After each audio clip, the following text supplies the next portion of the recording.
Hey guys, Sean here, and you're about to watch a weekly Q&A call that I do in the free Facebook group.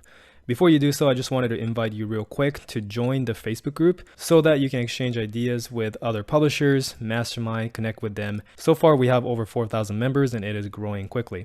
You will also receive 2 bonuses by joining. The first one is how to generate lasting income on Amazon KDP case study. This is basically a case study to show you how I went from 0 to multiple 6 figures on Amazon KDP.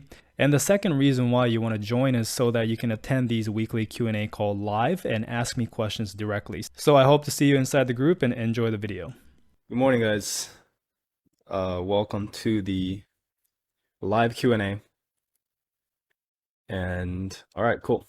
Let's get started. So for those who are watching, this is a weekly Q&A that we do in the Facebook group, the free Facebook group. So I started uploading this recording on YouTube as well. So if you're watching this on YouTube side, and if you want to join, because the benefit of joining is you can ask me any questions live anytime during these calls, then the link is below the video to join the free Facebook group, as well as when you join, you get a free case study bonus for joining. So again, the link is below this video. If you're in the Facebook group right now watching this live, welcome to the call. Thank you so much for tuning in. Let me know in the comments where you guys are from and what time it is over there, because I'm in Bali, so the time difference is always a little tricky, you know. Should be 8 p.m. in the Eastern time. If you're in California, it's a little better, but yeah, let me know in the comments where you guys are from. And in the meantime, the way this call works is if you have any questions, I'm here to answer. It typically lasts about 30 to 1 hour long, right? And if there is not a lot of questions, and I typically just talk about something that's on my mind. And to be completely honest, this week I really have no idea what to talk about. So I think I'm going to talk about my thoughts on the future of publishing and what I think is the direction you should take when it comes to publishing. I think that's going to be an interesting topic, and I think people will enjoy it. So let's see. I guess I'll just hang out for like 2 more minutes, see if anybody wants to hop in, and then I can start talking about that. But for those who are tuning in, just let me know in the comments, you know, where you guys are from. And just check in, is the audio okay? Can you guys hear me? Type yes in the chat if you can. I might be coughing once in a while because my throat is not the best at the moment. I'm still a little sick. All right, cool. So just want to make sure, guys, if you guys can comment yes in the chat, if you can hear me. If not, let me know, because I don't want to do this entire call and turns out nobody can hear me, right? So if somebody can let me know, that'd be great. All right, cool. Well, I'll just start then. I'll just go with it. So the future of publishing, let's talk about that. So this is kind of going to be a topic on low content versus high content too, and why I think high content is better.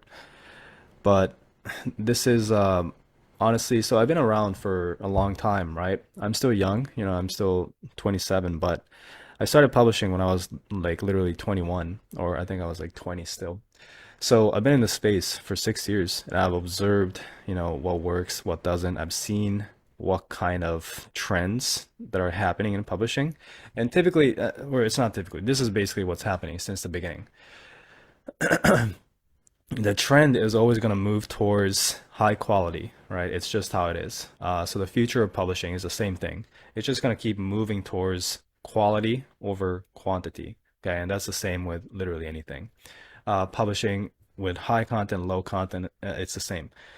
The reason why I think high content is way better is because of the barrier of entry. So this concept of the barrier of entry, if you guys don't know, is if something is easy to do, it's not always the best, okay? If something is easy or free to do, that doesn't mean it's better than something that is not easy to do. Okay. The reason why is because if something is free and easy to do, like low content, where literally anyone in the entire world can publish a book for free in 5 minutes, if anyone can do it, what makes you special, right? What makes you so special that you deserve to be paid thousands of dollars a month? You know, Alex Hormozy has this quote that he posted recently that a terrible, like the most terrible business that you can build is doing something else that anyone can do and offering it as a lower price. That is the worst business structure. And that reminds me a lot of low content. Is low content people just spamming books and just trying to be unique and trying to stand out just by offering their products cheaper. So what happens is it's this perpetual undercutting of each other, and everybody starts off, let's say, selling their books at $10, and now they keep undercutting each other, that they're selling the same thing for $5.99, barely making any money, and nobody wins, right? Nobody wins. So instead of doing that, right, because the focus is everybody's focus is basically finding a brand new keyword that nobody is. So they're going to a brand new topic, brand new keyword, and just making the book. And the only unique selling proposition that they have is they're the first book in that keyword. Okay. And once that keyword gets saturated, right, then they just try and find a new keyword and try to be the first book in that keyword. That's kind of the wrong approach, because you don't have to be the first book in a keyword to make money. All you have to do is to be the best book in the keyword to make money. You don't have to be the first, right? You can go into a keyword that is discovered, okay, that people say it's saturated, and people make it sound like if it's saturated, it's not possible to make money. That's not the case, right? Well, it's not possible if you just do the same thing as everybody else is doing and you don't do anything original, right? And if you just make the same shitty book as everybody else, then yeah, saturation matters, because then, literally there's nothing you have that'll make your book stand out. But if you can make a book that is better than others, right?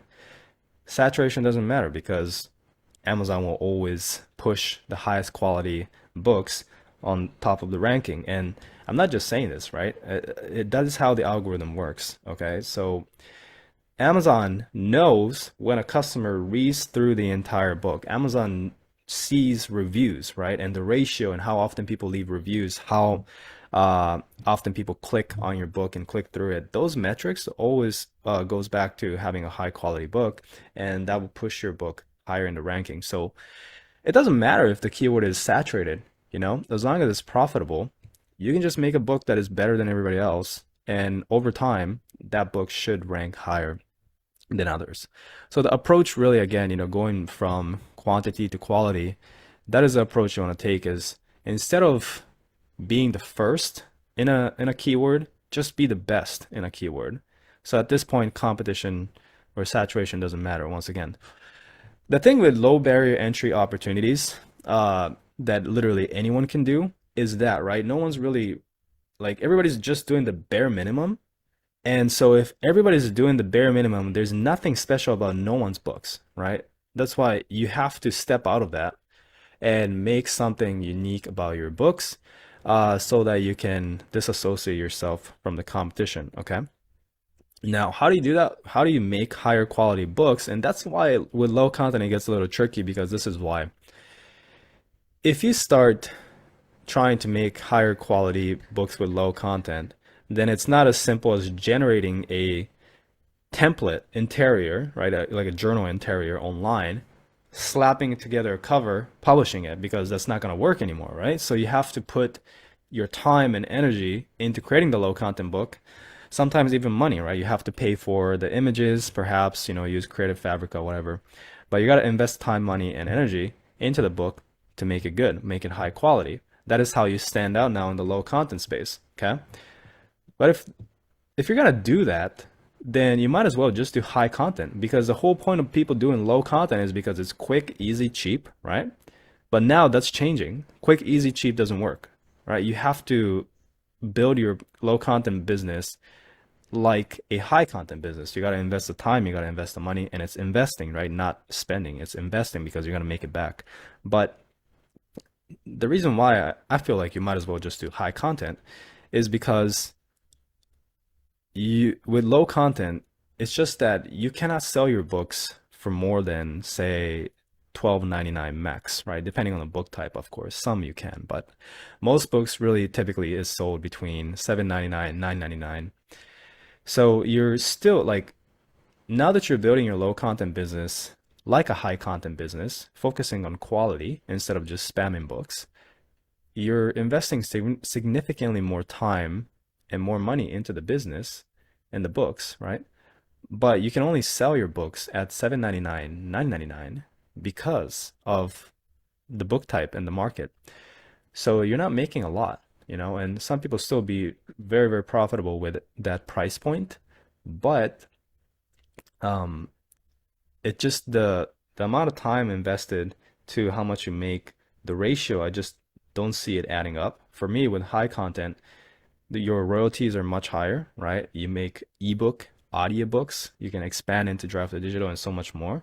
So the potential of making money, in my opinion, is much better in that sense. But again, low content, you can do it too. The point is you want to shift towards quality because of what's happening, right?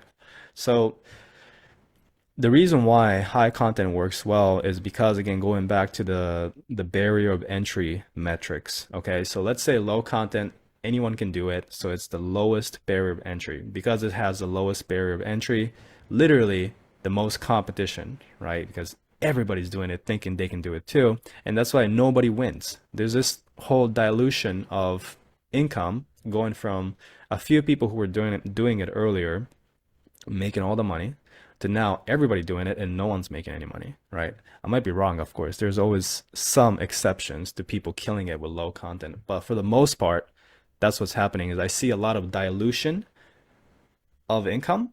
So few people making great money to now everybody's just making a little bit because everybody's just flooding low content. That's what I see. And I really don't see people making more than 5K a month with low content, which is interesting. Or maybe that's just the YouTubers, right? Maybe there's other people making more, like way more, but they just don't make YouTube videos about it because they don't want things to be saturated. So I don't know. I might be wrong. That's just my observation. But with high content, it's the complete opposite because it doesn't require some time. It doesn't require some money to invest, right? Although it's not much, right? Compared to other business, it requires more money than low content, and it takes a little longer to make the book too. Because of that, the barrier of entry is the highest, right? So that is why not a lot of people are willing to do it, and that's why there's less competition. Nobody really wants to invest the time and the money that is required, as well as the energy. Everybody just wants everything easy, right? So that is why with high content books, you have the least competition. And typically, that's why I see more people making money with high content. Everybody who tries out low content and also high content, both, typically makes more money from high content. It's just how it is. Okay. That's not me being biased. It's just what I see on a day-to-day basis. And everybody tells me that I've tried low content, I've tried high content, and high content makes more money. Okay. I know someone that makes 100K a month at this point, and he started with low content, and now he completely ditched that and switched to high content because that works better, right? So it goes back to the barrier of entry metrics. Okay, so that is why when something is harder to do, it's not actually a bad thing. It could be a good thing, right? When something is easy to do, like low content, it could actually be a bad thing because of this, right? So that is how you view um, the situation in publishing right now, and like what to do. But either way, even if you're doing low content or high content, the focus is quality, right? Increasing the barrier of entry for your books. So how do you compete and how do you stand out and how do you remain profitable for years? Well, you have to increase the barrier of entry for your books. Okay, so that means making a better book and making it harder for your competition to make a book that is just as good. So you have to invest more time into custom illustrations if it's low content. You have to invest more money into better writers if it's high content. Whatever it is, by making your book very hard to compete by increasing the barrier of entry for your competition. That is how you can stand out and stay profitable, which is what I see is all the big publishers that I know that is killing it. They all invested, you know, they weren't afraid of investing into their books, and they created a really really good book on a profitable topic. And I'm not talking about a brand new keyword. None of the big publishers I know published a book in a brand new keyword, because it's not about the keyword, right? It's about just simply publishing in a keyword everybody knows about, that we all know it's profitable, but there's also a lot of competition, but it doesn't matter because they simply made a better book than everybody else, published it, marketed it, and eventually Amazon knew that this book was better, ranked it higher, and now they're getting all the traffic. So it's not about, yeah, so that's the thing, right? So if you're watching this, you might think that the secret to succeeding in publishing is finding profitable keyword that nobody discovered yet. And this is why people always spend endless hours keyword researching, finding this untapped keyword, right? And they're like, once they find it, they get super excited, they make a book, and a month later it's flooded again. So like that's why people chase the trends, like NFTs, crypto, fidget spinners a couple years ago. Every new niche, it just gets flooded like crazy, but they think it's about being first in something is where you make money. And yes, you will probably make money in the short term, but in the long run, that's not the case, right? Because you have to keep chasing trends and keep chasing new keywords. Instead, why don't you just publish in a keyword that it already like everybody knows about? Like, I know a guy that has a book in self-discipline. Okay, everybody knows that keyword. It's huge, right? It's like 10,000 results on Amazon, but it doesn't matter because all you do is make a great book on the topic, market it, and the competition doesn't really matter, right? At that point, because your book is just better than everybody else. And they make a crap ton of money. So that's typically what I see is people who are making 50K, 100K, they're not publishing or they're not chasing easy keywords. They're simply publishing in a hyper profitable keyword and just simply standing out by quality and also marketing, so marketing the book. That's typically what I see. And I see one comment here, so thank you so much for that. I will definitely answer it. I'm just trying to think if I want to touch something else before I go into the comments, because in terms of the future of publishing, that is what I recommend. If you're watching this, just find a keyword that's profitable with fairly low competition. Don't try to find a keyword that has zero competition because it's impossible, okay? There's always going to be competition, and that's normal. And that's been the case since forever, okay? It's not like, it's just 2022. People say that all the time. It's dead in 2022.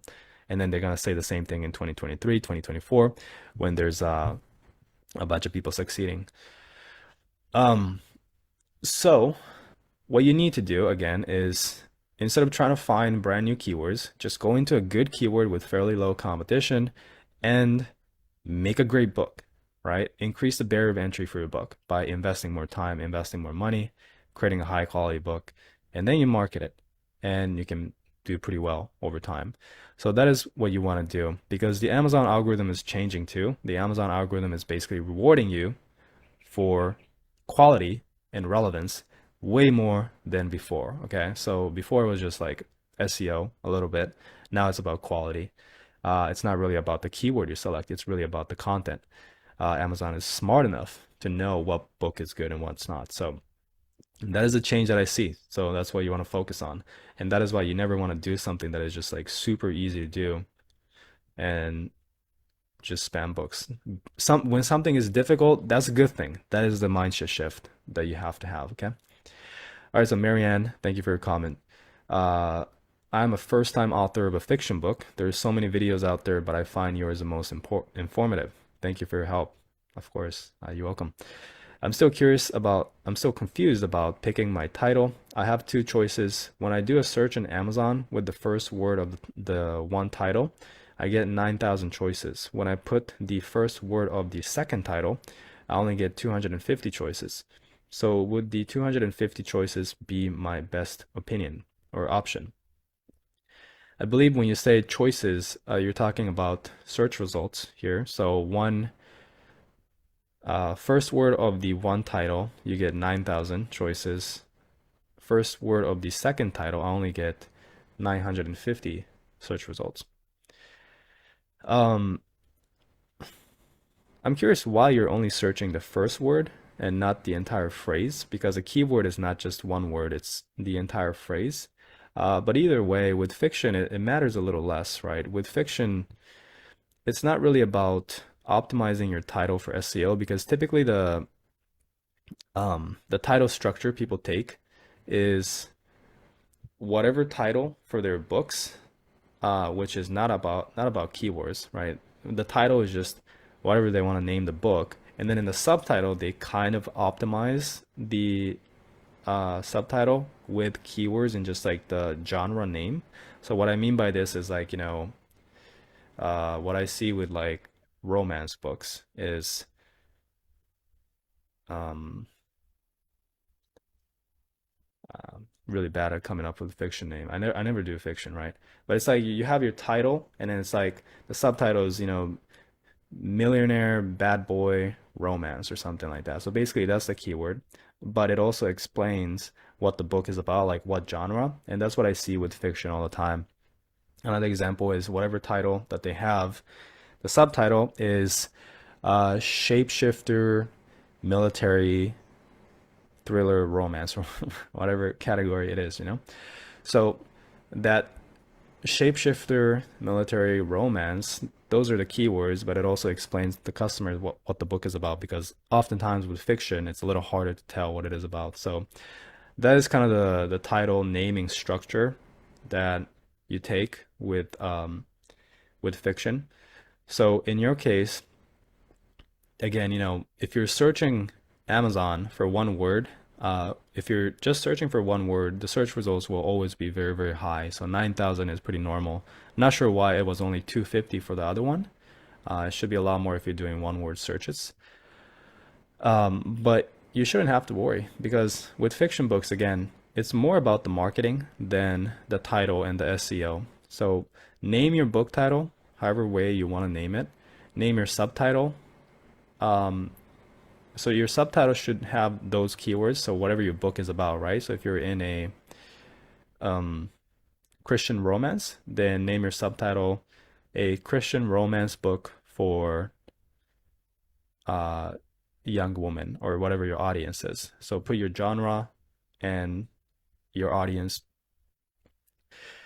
But the best advice I can give you, if this is confusing, is look at other books in your niche and model their style, right? So if you look at your other competitors, you'll probably find that what I just said is fairly accurate, like the title structure.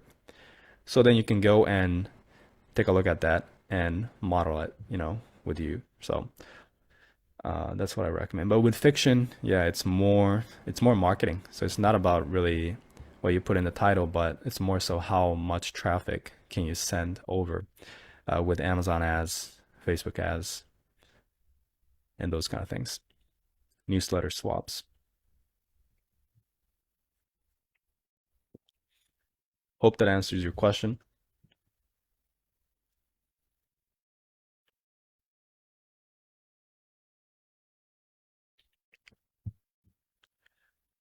And if you guys have any other questions, let me know. I'm trying to think if I want to cover anything else in terms of the future of publishing. But yeah, let's talk about the algorithm a little bit. So, with the algorithm of Amazon, it's pretty similar to Google. Well, it's the same as Google because YouTube, I mean, I'm sorry, I'm getting it all mixed up. It's not the same as Google because Amazon and Google is a separate company. But you know how with YouTube, there's a lot of similarities, right? With YouTube, because I do YouTube, I know the algorithm, right? And with YouTube, it used to be about the keywords in the title. And now it's less about the keywords and more about the watch time. How many people actually watch through the entire video? How many people engage in it, comment, like, which really all goes back to the quality of the videos, right? So Amazon is very similar to that. It's less about the keywords and SEO and more about the quality, the engagement, and Amazon's version of a watch time is basically a read through, right? How many people read until the end of the book. So that is why quality is hyper important. And it's very similar to YouTube. You know, YouTube is smart enough to pick up if people are enjoying the video. Amazon is smart enough to pick up if people are enjoying the book. Obviously, Amazon will never tell you what their algorithm is, so this is just my speculation, but I am pretty confident that it's the case. So as a lot of other publishers observe the same thing. So this is like a conclusion that we all came up with. Um, it seems like it's heading that way. Okay, so to summarize everything, and Marianne, you're welcome. Any other questions? Let me know. Yeah, I'm here every single week. Also in the Facebook group too. But to summarize everything that I talked about here,